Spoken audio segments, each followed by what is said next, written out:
Yaorana et bienvenue sur Jurismana. Sujet d'actualité avec la volonté de réforme du président de la République pour les élections des députés, abordons donc aujourd'hui les scrutins proportionnels.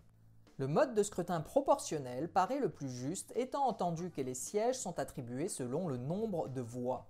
Pourtant, il est loin d'être généralisé car complexe dans sa mise en œuvre.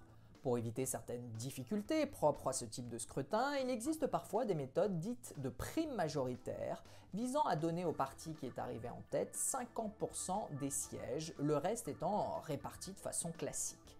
Et justement, le problème du scrutin proportionnel, c'est qu'il faut répartir les voix.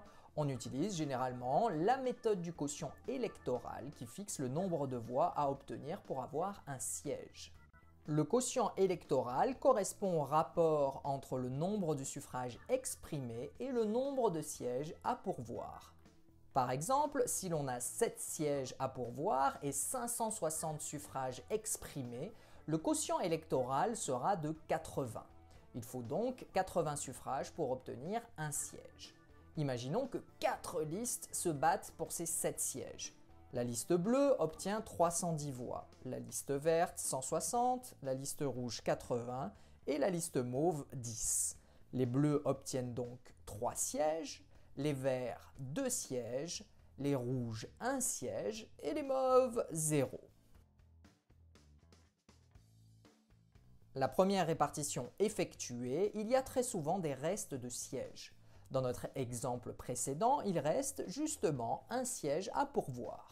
Les sièges restants sont répartis selon deux méthodes. Celle du plus fort reste, qui favorise les petits partis car une fois déduites les voix ayant permis la première attribution, les listes ayant le plus de restes l'emportent. Avec cette méthode, les mauves obtiendraient un siège.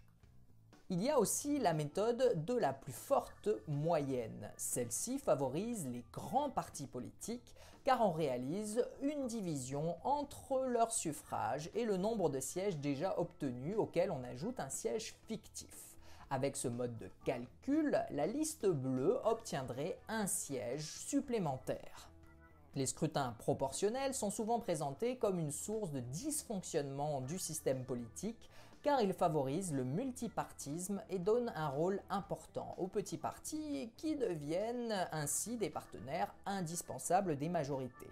On critique souvent ce mode de scrutin pour le risque d'instabilité politique qu'il peut provoquer, comme la France l'a connu sous la 4ème République par exemple. Et voilà, nous en avons terminé avec les scrutins proportionnels. Merci à tous et à très bientôt sur Jurismana. Parheane!